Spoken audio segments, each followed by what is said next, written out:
Mabuhay, minamahal kong mga kabarangay. Ako po muli ang inyong kaibigan sa Impapawid, ang inyong Direk Rene, dito po sa ating Barangay, New Zealand. Alam niyo mga kabarangay, ngayon po dito sa Aotearoa, New Zealand, ay kasalukuyang naumpisa na po ang winter season po. No? Winter is from June 1 up to August 31. No? So June, July, August, winter po yan. At bago pa nga nag-winter, malamig na eh. Kaya welcome po kayo dito sa ating, ang ating, winter edition, winter presentation ng ating Barangay New Zealand. At siyempre, pagdating ng winter, ano ba yung mga dapat nating gawin para hindi tayo magkakasakit, no? Kailangan malakas nating resistensya. Isa sa mga napansin ko o natuklasan ko dito sa Aotearoa, New Zealand, kasi maraming lemon dito at maraming honey, yun, i-combine nyo yung lemon at honey at nang makakatulong yun, no, yung inyong immune system. Yung iba ay yung traditional na yung yung ginger, no, nilalaga yung ginger. O di ka, dinalagyan din ng lemon. At siyempre, pagdating ng term 2 school holidays, marami pupunta sa mga taga North Island ay pupunta sa Mount Ruapehu dahil nandyan yung Whakapapa ski field, no? At siyempre, wala kasi yelo sa atin. So, yun ang pinupuntahan. Yung mga sa South Island naman, talagang marami silang mapupuntahan na lugar na kung merong snow, may yelo, at malamig. At siyempre, yung tinatawag na winter sports, no?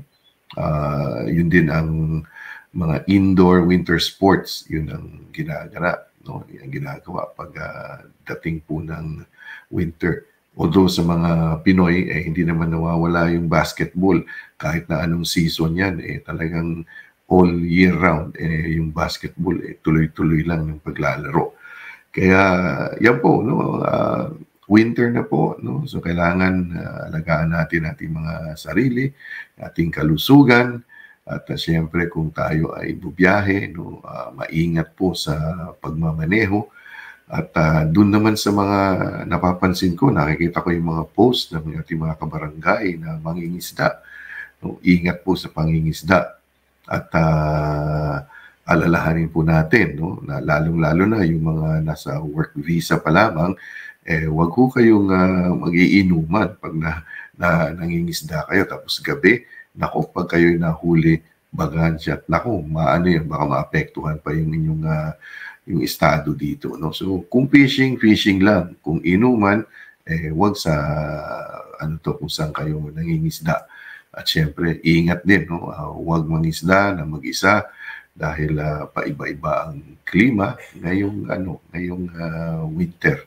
At yan lamang po ang aking nais na iparating sa araw na ito na nag-umpisa na po ang winter dito sa Aotearoa, New Zealand.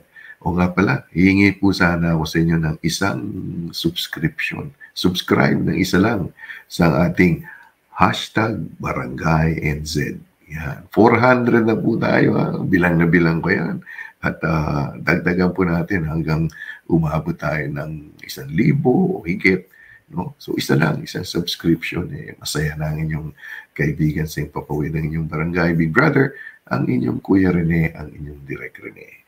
So maraming salamat po, no? Doon sa mga may comments, questions, or suggestions, pwede niyo po email sa akin sa barangaynz@gmail.com. Yan lang muna po ang aking update dito po sa ating Let's Say Hello to Winter.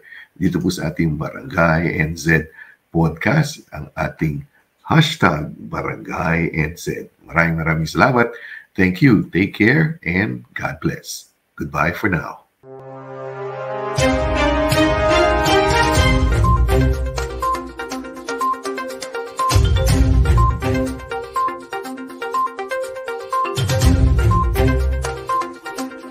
Panayam, balita at iba pa.